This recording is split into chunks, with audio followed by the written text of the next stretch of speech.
या ठीक है, अगला मुझे आपसे पूछना है, the other one is important part is cholesterol, yes, which majority of Indians, not just Indians of course, बाहर के लोग भी, बट हम इंडिया की बात कर रहे हैं, तो उनको ये प्रॉब्लम रहती है हाई कोलेस्ट्रॉल की।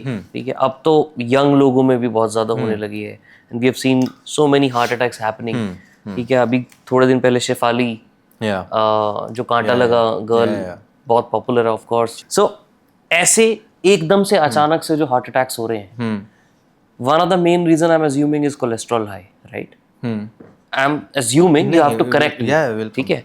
And tell me why are people, सब लोगों को कोलेस्ट्रॉल हाई की प्रॉब्लम क्यों हो रही है और अचानक से इतनी ज़्यादा क्यों बढ़ रही है? Sure, let's talk about cholesterol first of all. हमें कोलेस्ट्रॉल को का जो you know, and this is an exercise for everyone who is watching us as well. 5 second के लिए आंखें बंद करके सोचो कोलेस्ट्रॉल के बारे में। इमेज क्या आता है आपके दिमाग में? Is it like a villain का इमेज और अ हीरो का इमेज?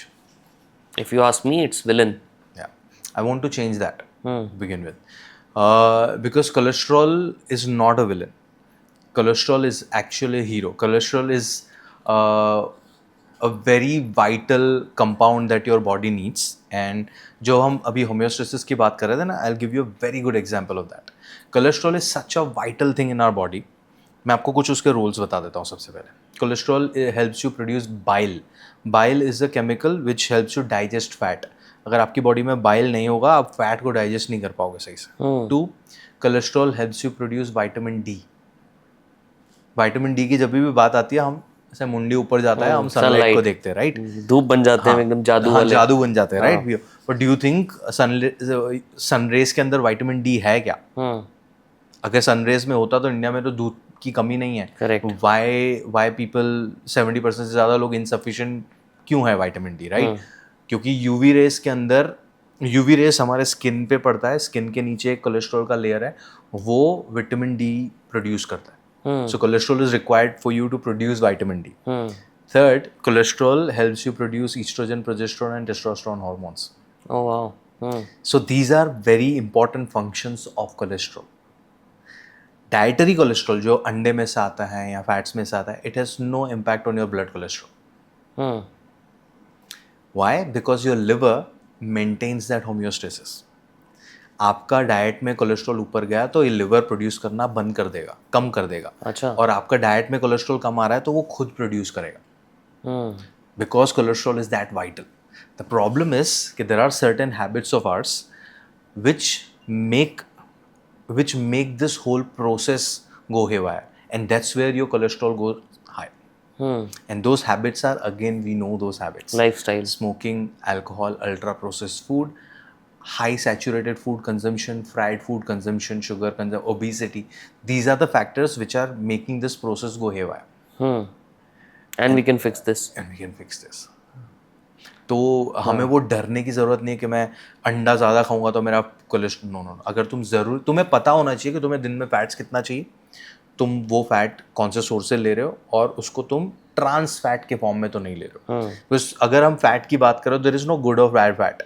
सैचुरेटेड, अनसैचुरेटेड दोनों तुम्हारे लिए अच्छे हैं अगर तुम सही मात्रा में उसको खा रहे हो. सैचुरेटेड फैट या अनसैचुरेटेड फैट दोनों को ज़रूरत से ज़्यादा खाओगे, उसमें चीज़ें तल के खाओगे, दोनों नुकसान करेंगे. So we have to simplify that and make people understand. तो cholesterol is not bad. If you want to read the report, cholesterol ये जो है, total cholesterol is again your overall cholesterol का amount in the blood. Triglyceride is a storage form of fat. तो हमारी body में extra जो भी calories होती है, they get stored as fat. That's our storage form of calories. और वो जो फॉर्म में स्टोर होता है ना, उसको हम बोलते हैं ट्राइग्लिसराइड. अच्छा. सो इसमें 3 फैटी एसिड और एक ग्लिसरॉल का मॉलिक्यूल जुड़ के ट्राइग्लिसराइड बनाता है. तो if you are someone who smokes a lot, drinks a lot of alcohol, obese, consumes a lot of sugar, a lot of fat, जरूरत से ज्यादा, उनका ट्राइग्लिसराइड लेवल ऊपर जाता है. It's a storage form. But मुझे एक बात बताओ, अगर किसी का कोलेस्ट्रॉल कम है, I am assuming in that case there vitamin D will also be deficient. Yes. Correct. Yes. क्योंकि इट आल्सो डिपेंड्स कि वो और कोई जगह से विटामिन डी ले रहे हैं कि नहीं ले रहे हैं. अगर सप्लीमेंट नहीं ले रहे तो सप्लीमेंट है या अंडा है, मशरूम्स हैं, फिश है, सो वो डाइटरी सोर्सेज में से भी आता है विटामिन डी. बट उतना नहीं आता। तो अगर हम सनलाइट में जा भी रहे हैं और हमारा कोलेस्ट्रॉल इज लो, लो तो vitamin deficiency will most likely be there because you have not processed that. वहाँ पे सिर्फ विटामिन डी नहीं, ईस्ट्रोजन, प्रोजेस्टेरोन एंड टेस्टोस्टेरोन का भी आएगा। That's where vitamin D and testosterone are very closely connected. Interesting. अगर हम रेंज देखें ट्राइग्लिसराइड की, right, what is a healthy range? A normal range is less than 150, Less than 150. ठीक है। Borderline is 150 to 199। You aim for less than 150 only because TGs are associated with heart condition, other diabetes as well.